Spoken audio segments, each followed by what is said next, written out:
जय हिंद दोस्तों इस वीडियो में मैं आपको बताने वाला हूं स्वपठित खंड काव्य पर आधारित प्रश्नों उत्तर जो आपके एग्जाम में 3 नंबर देकर जाएगा। तो वीडियो में शुरू से लेकर अंत तक बने रहें। यहां पे किस प्रकार से प्रश्न पूछा जाएगा तो वीडियो में शुरू से लेकर अंत तक बने रहें। ठीक है दोस्तों, कहीं आपको इधर उधर भटकने की जरूरत नहीं है। इस चैनल पर आपके पूरे सब्जेक्ट की तैयारी कराई जा रही है। वो पूरे सब्जेक्ट का मतलब ऑल सब्जेक्ट की तैयारी कराई जा रही है।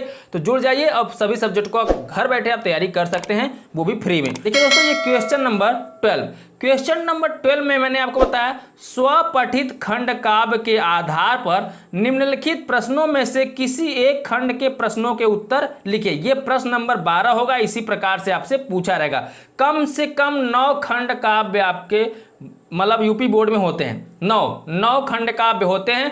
अलग अलग जनपदों के बच्चों के लिए अलग अलग खंड काव्य उन्हें पढ़ना होता है। तो कौन सा खंड काव्य आपको पढ़ना है, कहीं गलत खंड काव्य मत तैयार कर लीजिएगा कि आपको एग्जाम में पूछने वाला है अग्र पूजा और आप तैयारी कर रहे हो मेवाड़ मुकुट का। तो दोस्तों ये गलत बात है। आपके जनपद का अलग अलग खंड काव्य होता है जो आपको पढ़ना होता है, वही आपको एग्जाम में आंसर देना होता है। तो मैं आपको इसी वीडियो में यही बताने वाला हूं कि आप जिस जिले से हैं कौन सा खंड काव्य आपको तैयार करना है और कैसे तैयार करना है, सब बताने वाला हूं। ठीक है, तो देखिए दोस्तों, प्रश्न नंबर 12 होगा, आप तो समझ चुके हैं।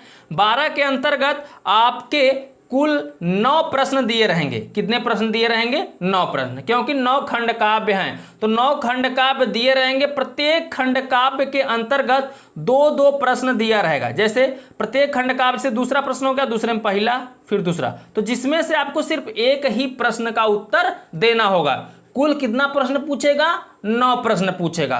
9 यानी 9 खंड काव्य होंगे तो अलग अलग जनपदों का अलग अलग खंड काव्य होगा। तो जो आपका खंड काव्य होगा उसके अंतर्गत 2 प्रश्न रहेगा। ठीक है, सभी जनपदों की बात कर रहा हूं। सभी जनपदों का जो खंड काव्य होगा, प्रत्येक खंड काव्य के अंतर्गत 2 प्रश्न होगा। ठीक है, अब 2 में से आपको सिर्फ एक का जवाब देना होगा। जैसे देखिए, पहला खंड काव्य हम ले लेते हैं करमवीर भारती की।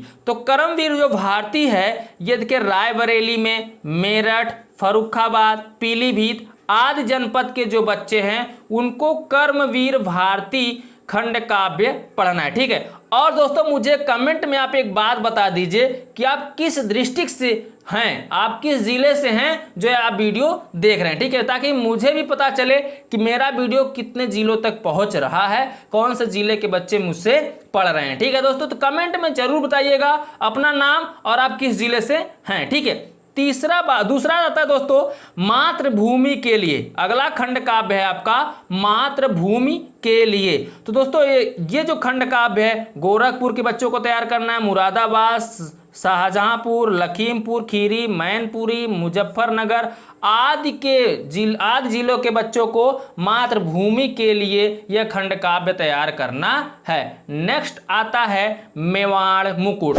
अगर आप बुलंदशहर से हैं, देवरिया से हैं, बरेली से हैं, सीतापुर, सुल्तानपुर, बहराइच आदि जिले से हैं तो आपको मेवाड़ मुकुट खंड काव्य तैयार करना है। कोई दूसरा खंड काव्य नहीं पढ़ना है। ठीक है, अब बात आती है चौथे, जय सुभाष खंड काव्य लखनऊ के बच्चे पढ़ेंगे, सहारनपुर के, फैजाबाद, बांदा, झांसी, हरदोई। यदि आप इन सभी जिलों से बिलोंग करते हो तो आपको तैयार करना है जय सुभाष खंड काव्य। 5वां नंबर है दोस्तों खंड काव्य अग्र पूजा। तो प्रयागराज वाले, आजमगढ़, मथुरा आदि ये सब वाले क्या करेंगे? अग्र पूजा खंड काव्य तैयार करेंगे। ठीक है, 6वां खंड काव्य जो है वो है कर्ण कौन कौन पढ़ेगा? अलीगढ़ वाले बच्चे, जौनपुर वाले, बलिया वाले, हमीरपुर, एटा आदि इन सब जिलों के जो बच्चे हैं उनको कर्ण खंड काव्य तैयार करना है। 7वां खंड काव्य है मुक्तिदूत। तो मुक्तिदूत बस्ती के जिले वाले जो हैं, आगरा, गाजीपुर, फतेहपुर, बाराबंकी, उन्नाव, तो इन सब अगर जनपद से आप हैं तो आप तैयार कर लीजिए मुक्तिदूत। 8वां है दोस्तों आपका खंड काव्य तुमुल। वाराणसी के बच्चे, इटावा, बिजनौर, जालौन, बदायूं इन सब जिलों से आप हैं तो आप तुमुल को तैयार करिएगा। ठीक है, उसके बाद 9वां बात आता है ज्योति जवाहर। कानपुर, प्रतापगढ़, मिर्जापुर, ललितपुर, रामपुर, गोंडा।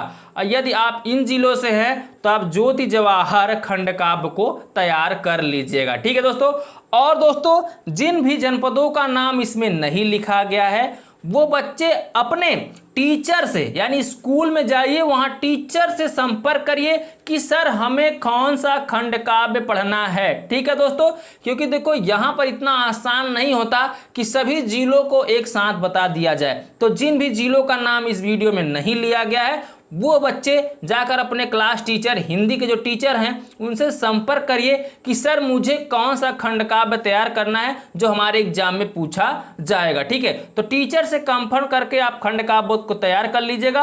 और दूसरों खंड काव्य में यहाँ पे मैं बता दूं आपको, खंड काव्य कुल 9 है। अब खंड काव्य से मैं प्रश्न उत्तर नहीं कराऊंगा। ठीक है, आपके पास गाइड या बुक होगी उससे आप तैयार कर लीजिए, क्योंकि अब 9 खंड काव्य 9 खंड काव्य को अलग अलग जिलों के लिए मैं तैयार नहीं करा सकता। ठीक है, क्योंकि मेरे लिए एक समान सब लोग हो और मैं एक खंड काव्य कहोगे तो ये भी नहीं करा सकता, क्योंकि जब मैं कराऊंगा तो 9 साथ में कराऊंगा, नहीं कराऊंगा तो एक भी नहीं कराऊंगा। तो ऐसा काम करिएगा कि आपको सिर्फ तैयार करना है एक खंड काव्य जो आपके डिस्ट्रिक्ट में चलती है, तो अपने बुक या गाइड से पढ़ लीजिएगा। ठीक है, जो आपको 3 नंबर दे के चला जाएगा। ठीक है, तो दोस्तों मैं यही बताना चाहता था, कहीं आप गलत तो नहीं पढ़ाई कर रहे हो, बस आप सही डायरेक्शन पढ़ाई करिए। कौन सा आपको खंड काव्य पढ़ना था मैं यही बताना चाहता था। ठीक है, बाकी आपका क्लास भी चल रहा होगा। दूसरी बात यह है कि आप अपने टीचर से कंफर्म करके बस उसी खंड काव्य को आप तैयार कर लीजिएगा जो आपके जिले में खंड काव्य चलता है। ठीक है, तो दोस्तों इस वीडियो में बस इतना ही। वीडियो आपको पसंद आया हो तो वीडियो को कर दीजिएगा लाइक, चैनल पर हो नया तो नए लोग चैनल को कर दिएगा सब्सक्राइब, और हम आपसे मिलेंगे अगले वीडियो में नेक्स्ट सब्जेक्ट के साथ। तब तक के लिए बाय बाय, जय हिंद, जय भारत।